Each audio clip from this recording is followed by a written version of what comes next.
If you aren't worried about what COVID might do to your lungs, to your heart, the long-term effects of long COVID when it comes to your senses and those sorts of things, well, I will remind you that there is increasing evidence that it could do some devastating damage to your junk.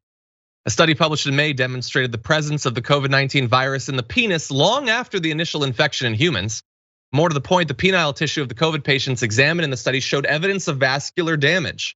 Perhaps not a surprise given the disease's well-documented effects on the vascular system elsewhere in the body. So it is, to some extent at least, chewing up the penis. Does that sound great? No, I don't think so. Well, vaccines are free, usually freely available here in the United States. Feel free to go get it. But let's give you some more information. Another paper published in March finds some very preliminary evidence that impotence is much more widespread among male COVID survivors than among men with no COVID history. Among the healthy controls, just 9% reported erectile problems, but the rate among COVID patients was roughly 3 times as high, with over a quarter saying they had trouble getting and or keeping erections. Now, we're gonna go to a visualization.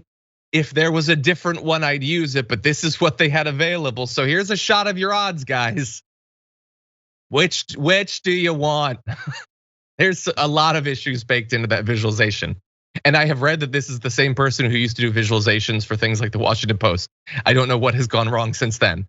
But this is a serious problem. Long COVID affects the body in many different ways, possibly ways that we don't yet understand, but some seem like issues. So if your position is, I'm not gonna get vaccinated, I'm not gonna wear a mask, I'm not gonna socially distance because I'm a man, I love my toxic masculinity.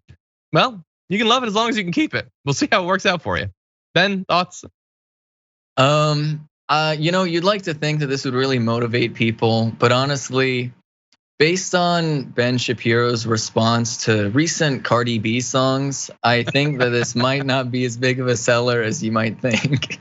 No. Maybe if we could get Cardi to do a rap about this, then Ben Shapiro would feel like he has to respond to it because they cannot help but talk about these female rap artists that they say that they don't like or whatever. Maybe that would spread some awareness about this. And look, these are small studies with small samples. As anything having to do with erectile dysfunction, you're probably not gonna get thousands and thousands of men to take part in this necessarily, but the at least preliminary evidence is there. Again, you seem to be right. It doesn't seem like this is convincing a lot of people, but I will put it out there. Even if just a few guys do the thing that we've been reading about where they set up like secret appointments and then they never tell people they're vaccinated. If we can get through to a few people, then that might help. Any final thoughts, Ben? No, I mean, hopefully people will get vaccinated, I guess. I agree.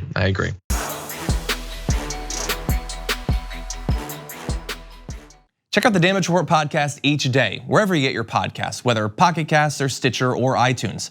You can join me as I give you the news and stories you want, with a range of co-hosts and interview guests jumping in on the fun each day. Again, that's the Damage Report, wherever you get your podcasts. And if you get them at iTunes, don't forget to rate and review. Sometimes I'll read them live on the show.